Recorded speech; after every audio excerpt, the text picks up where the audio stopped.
Pokemon has fallen off recently, and I'm going to show you exactly where and when it happened. So right here, I have a map pulled up.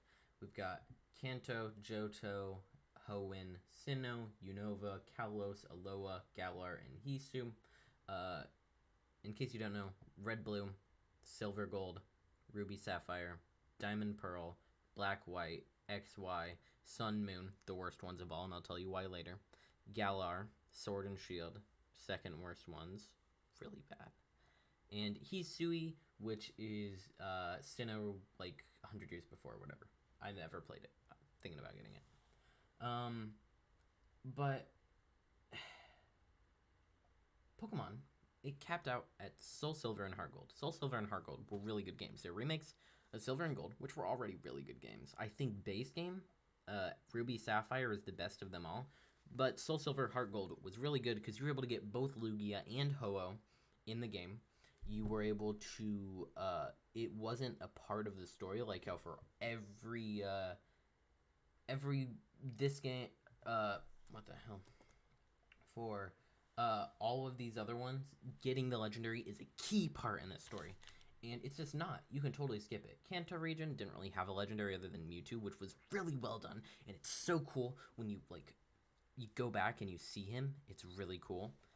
But you fell off at Sun and Moon. And I told you, reminder, this is Sun and Moon. And it's literally a circle map. Here you have a straight line. Like, these maps are getting so boring. It's literally a circle in a straight line for Galar.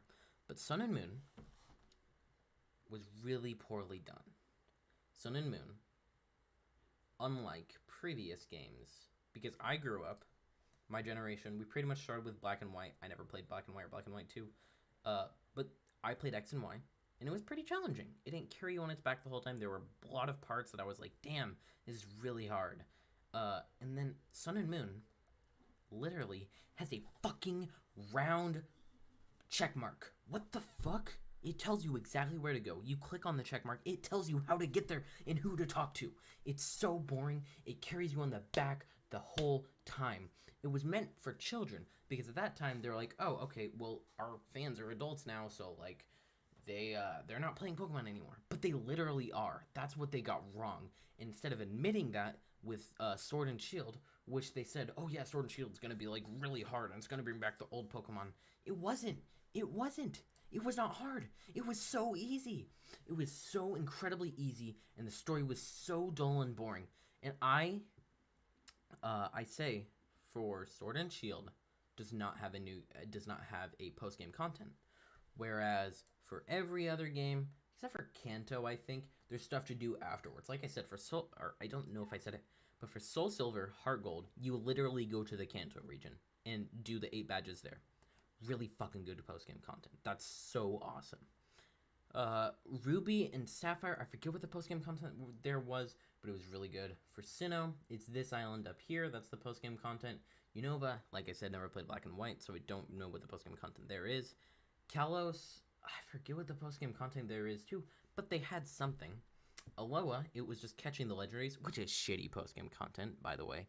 Not catching the legendaries of the game, but going in and catching every single legendary, making legendaries not special, which they were already kind of not special right around here. They're not special anymore. But then Galar's post-game content was catching the legendaries of the game. And in my opinion, that's not post-game content. If you're advertising Pokemon Sword, you have Zacian, and Pokemon Shield, you have Zazamenta. You can't say that's the post-game content is getting them, because it's not. They had the DLC, and that is literally the reason why Sword and Shield are so bad as games, is because the post-game content was locked behind a $20 paywall, which is outrageous, and it wasn't there from the start. Kind of crazy. But for Loa, there wasn't. The post-game content was just catching legendaries, making the already not special anymore less special. And the story wasn't good. I can't tell you a single fucking thing that happened in the story. All I know is that Lily, I think her name was, got pissed or something. She tripped at one point, like in the opening cutscene. It's not good. And instead of admitting that with Ultra Sun and Ultra Moon and making it hard, they doubled down. And then again for Galar, they doubled down because the people that are playing Nintendo's games, and what Nintendo doesn't realize is that they are adults or teenagers. 6, 7-year-olds they can figure it out. They figured it out before with Pokemon Red and Blue. They figured out how to go through this stuff. They figured out how to do everything. They figured it out before. Why wouldn't they be able to figure it out now? And they really messed up. Yeah, it's not good. It's not good. They really fucked up. And if you don't believe me, go through and look at the story of Pokemon Sun and Moon. It's really bad. They fell off pretty much after X and Y. People argue that X and Y is the worst, and I understand that. I have some nostalgia for X and Y, that was the first Pokemon game that I really played through and understood what was going on.